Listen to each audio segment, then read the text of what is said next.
A paz do Senhor Jesus, meus queridos irmãos. Eu sou o pregador Manassés. Seja bem-vindo ao nosso humilde canal. E no vídeo de hoje eu vou te explicar por que provavelmente você não está entendendo a Bíblia ou não consegue entender a Bíblia quando você pega para ler.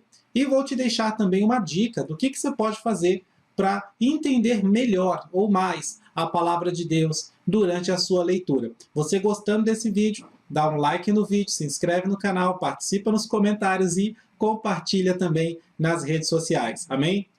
Bom, existem vários motivos que podem estar levando você a não entender a palavra de Deus. E um dos motivos principais é justamente esse aqui. Eu estou aqui com essa Bíblia, que é na tradução Almeida Revista e Atualizada. Essa é a tradução mais comum das Bíblias aqui no Brasil. Na maioria das igrejas, a maioria dos irmãos, dos evangélicos, você vai ver qual que é a tradução que eles usam. A grande maioria usa essa, né? Almeida Revista e Atualizada. E isso aqui é justamente o principal motivo de muitas pessoas não entenderem a Bíblia. O quê? A Bíblia? Não, a tradução.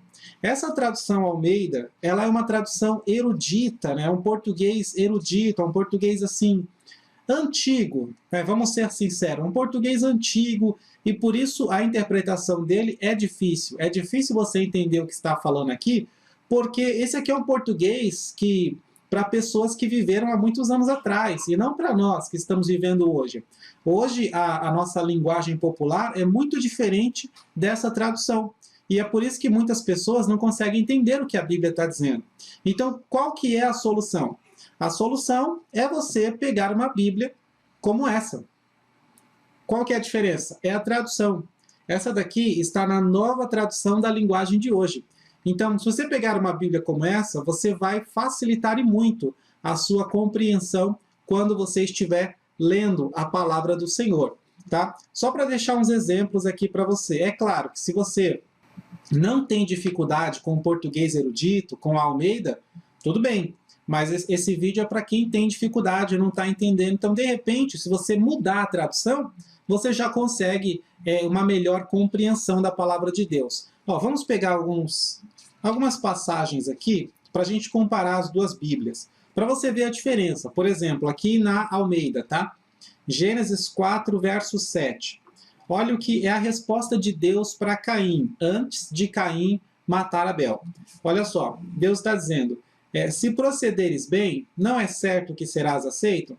Se todavia procederes mal, eis que o pecado jaz à porta, e o seu desejo será contra ti, mas a ti cumpre dominá-lo. O que Deus está dizendo aqui? Você entende o que Deus está dizendo aqui?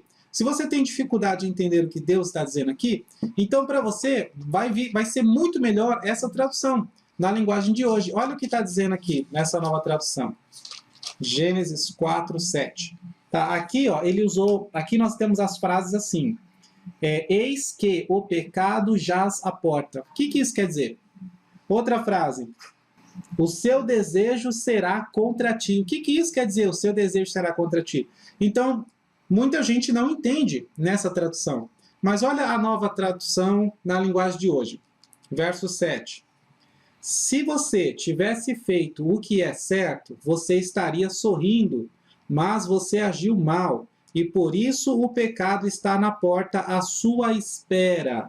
Olha só como fica mais explicado nessa tradução. E quando diz aqui, o seu desejo será contra ti, olha o que diz nessa tradução aqui. Ele quer dominá-lo. Então aqui fica mais fácil de entender o que Deus está falando. O pecado quer te dominar. Ele quer dominá-lo, mas você precisa vencê-lo. Simples assim. Então você percebe que nessa nova tradução é mais fácil de compreender, principalmente se você é jovem, se você é adolescente, você é uma pessoa nova. Então é normal que você não entenda um português antigo da Almeida, Revista Atualizada. Eu não estou desclassificando essa Bíblia, tá? Porque eu usei ela por muitos anos, a tradução, né? Essa tradução aqui eu usei por muitos anos e aprendi na raça a entender essa tradução. Mas hoje nós temos traduções melhores, como a linguagem de hoje. Então não há necessidade de você ficar aqui fazendo todo o sacrifício de tentar entender essa tradução. Você pode partir para uma tradução melhor. Vamos pegar uma outra passagem, por exemplo, Mateus, uma passagem conhecida agora. Mateus capítulo 5, que é o quê? O sermão das bem-aventuranças, as beatitudes.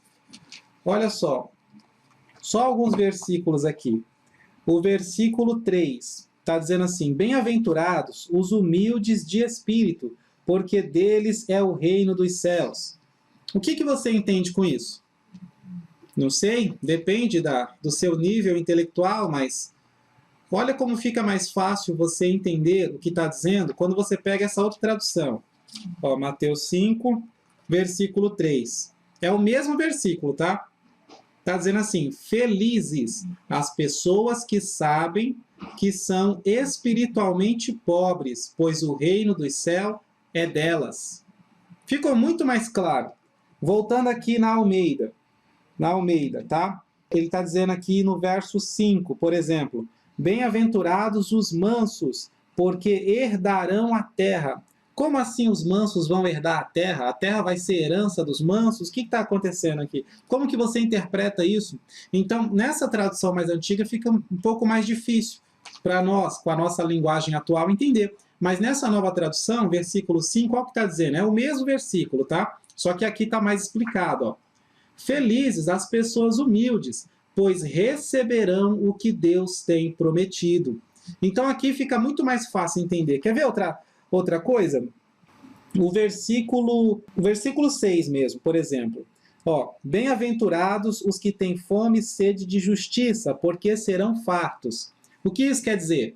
À primeira vista, quando você olha assim, sem meditar muito, tem fome e sede de justiça, vai ser farto, significa que Deus vai fazer justiça para mim, então.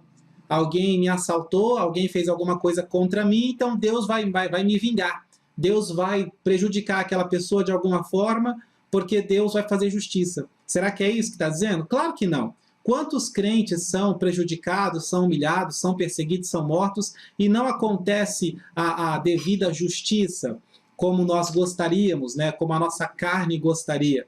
Entendeu? Por exemplo, o Caim matou Abel e ninguém matou o Caim de volta. Ninguém fez justiça para Abel. O próprio Deus proibiu as pessoas de matar o Caim, porque Deus ensina na sua palavra que não se paga o mal com o mal. Então, o que quer dizer nesse versículo? Bem-aventurados os que têm fome e sede de justiça. Muito simples, nessa nova tradução já vem explicado. Ó. Versículo 6, capítulo 5 de Mateus. Ó. Felizes as pessoas que têm fome e sede de fazer a vontade de Deus, pois Ele as deixará completamente satisfeitas. Então aqui fica muito mais simples. Então esse fome e sede de justiça não é a nossa justiça, porque aquilo que é justiça para o homem não é justiça para Deus. E muitas das vezes o que é considerado justiça para Deus, para nós é injusto. Então perceba que fome e sede de justiça, na verdade, são pessoas que têm fome e sede de fazer a vontade de Deus. E essas pessoas que têm fome e sede pela vontade de Deus serão fartas. Deus as deixará satisfeitas, porque Deus sempre vai fazer a sua vontade. Então, você percebe, é claro que muitas pessoas, muitos pastores, pregadores, professores, eles se dão muito bem com a Ferreira de Almeida. Mas, de repente, você é mais jovem e você tem a maior dificuldade de entender isso aqui. Ou, de repente, você não teve condições na sua vida de estudar. Isso é normal. E aí você parou na escola antes do fundamental, tal. Enfim, cada um tem a sua história, o seu testemunho, os seus desafios na vida. Mas não é porque isso aconteceu que você tem que ficar aqui tentando entender uma coisa que está muito longe do seu alcance. Você pode simplesmente mudar a tradução. Um último exemplo para nós, para você ver como que fica mais fácil, tá? Esse vídeo eu resolvi gravar porque tem muita gente perguntando aqui. Eu postei um vídeo aqui outro dia, teve muito comentário, os irmãos perguntando: pastor, eu ainda tenho muita dificuldade de entender a Bíblia. Eu tenho muita dificuldade, eu leio e não entendo nada. E pelo fato de eu não entender nada, me dá preguiça, eu paro de ler. Então, simples, muda a tradução, mas não pare de ler a palavra de Deus, não deixe de ler a palavra do Senhor. Tá? Ó, um texto bem difícil de entender, por exemplo, é Ezequiel capítulo 1, onde fala da visão de Ezequiel. Lembra aquela visão? Uma roda dentro da outra roda, cheia de olhos e tal, e você lê e não faz a mínima ideia do que está acontecendo. Vamos pegar aqui só os primeiros versículos. Ó. Essa aqui é a Almeida, tá? Deixando aqui na mesa, e essa aqui na minha mão é a Nova Tradução. Então, vou pegar aqui, ó, Ezequiel, no capítulo 1, só para você ver, tá? Terminando esse vídeo, você já vai colocar aí na sua lista de objetivos, comprar uma Bíblia com a nova tradução. Olha só, na Almeida começa assim, bem difícil de entender, ó. Aconteceu no 30º ano, no 5º dia do 4º mês, que estando eu no meio dos exilados, junto ao rio Quebar, se abriram os céus e eu tive visões de Deus. Olha aqui na nova tradução como que fica isso. No dia 5 do mês 4 do ano 30, bem mais fácil, né? Eu, sacerdote Ezequiel, filho de Buzi, vivia na Babilônia, na beira do rio Quebar, junto com os judeus que haviam sido levados para lá como prisioneiros. O céu se abriu e eu tive visão de Deus. Simples, fica muito mais fácil de entender. Vamos para a visão é bem difícil, né? Começa no versículo 4. Olha o que está dizendo aqui na Almeida, Revista Atualizada. Ó. Olhei e eis que um vento tempestuoso vinha do norte, e uma grande nuvem com fogo a revolver-se e resplendor ao redor dela, e no meio disto uma coisa como metal brilhante que saía do meio do fogo. Você entende alguma coisa aqui? Não sei, tem grande chance de não entender, porque à primeira vista é muito difícil de entender o que ele está descrevendo. Porque quando você não consegue imaginar o que está aqui, você não consegue entender. Você precisa, ele precisa te explicar de uma forma que você consiga imaginar. Se ele explica com esse monte de palavras difíceis, aí você não consegue imaginar, e se não imaginar, não entende. Então, olha na nova tradução esse versículo 4 como que fica. Olha só. Olhei e vi uma tempestade que vinha do norte.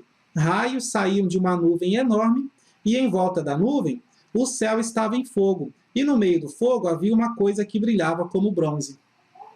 Muito mais fácil de compreender. Bom, então eu espero ter ajudado você que tem dificuldade de ler e entender a palavra de Deus com essa dica muito simples. É só mudar a tradução, tá bom?